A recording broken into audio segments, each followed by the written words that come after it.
La presse de ce mercredi, lue et commentée par Georges Déthié Diop.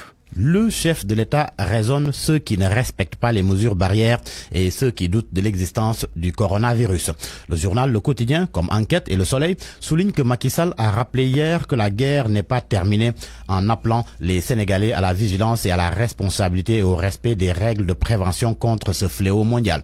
Ces propos tenus lors de l'inauguration du nouveau centre des maladies infectieuses de l'hôpital Fann occupent d'ailleurs la une de ces journaux. Ceux qui croient que la maladie n'est qu'une fiction, qu'ils pensent aux morts et aux familles endeuillées. Il faut penser aux malades et leurs souffrances et les séquelles de cette terrible maladie. Le chef de l'État leur a aussi dit, je le cite, « Vous vous mettez en danger et vous mettez en danger les autres ». Ainsi, Enquête affirme que le chef de l'État alerte face à l'explosion des cas de Covid-19 et des morts. Source A parle d'un tableau ombrageux au regard du dernier point fait hier par le ministère de la Santé. 5 nouveaux décès portant le bilan à 395 morts, 37 cas graves et 78 nouvelles contaminations. Face à la nouvelle série de décès, l'observateur souligne que l'État est entre le marteau de la propagation du virus et l'enclume d'une économie à genoux. Le constat est alarmant selon l'observateur qui note que la seconde vague fait des ravages même si un appel au respect des mesures barrières est fait tous les jours par le ministère de la Santé. Ainsi, mon confrère se pose la question de savoir s'il ne faudrait pas aller vers des mesures plus corsées.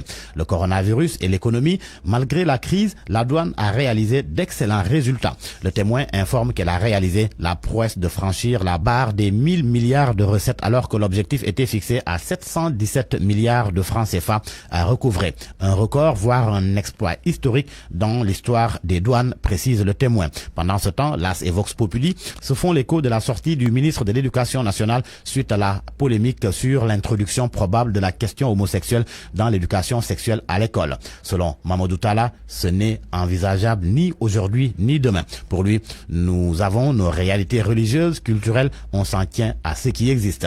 Ainsi, l'AS s'exclame Mamadou Talla clôt le débat. Pour Vox Populi, pas de module SVT pro-homo à l'école. En tous les cas, Sud Quotidien indique que les syndicalistes de l'enseignement sont vent debout contre l'UNESCO. Abdou Fati du CELS Authentique déclare dans Sud qu'il est temps que le Sénégal reprenne son indépendance dans le cadre de l'éducation. Pour Dambo du QSEMS Authentique, le Sénégal doit adopter une position radicale si nos dirigeants sont là pour nous.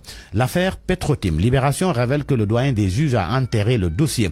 Le journal nous apprend que le magistrat instructeur a pris hier 29 décembre une ordonnance de non-lieu dans l'affaire Petro-Tim où une information judiciaire avait été ouverte contre X pour association de malfaiteurs, détournement de deniers publics, escroquerie sur des deniers publics, corruption, concussion, fraude fiscale et blanchiment de capitaux. Aliou Sall est donc mis hors de cause. À vos kiosques et bonne lecture.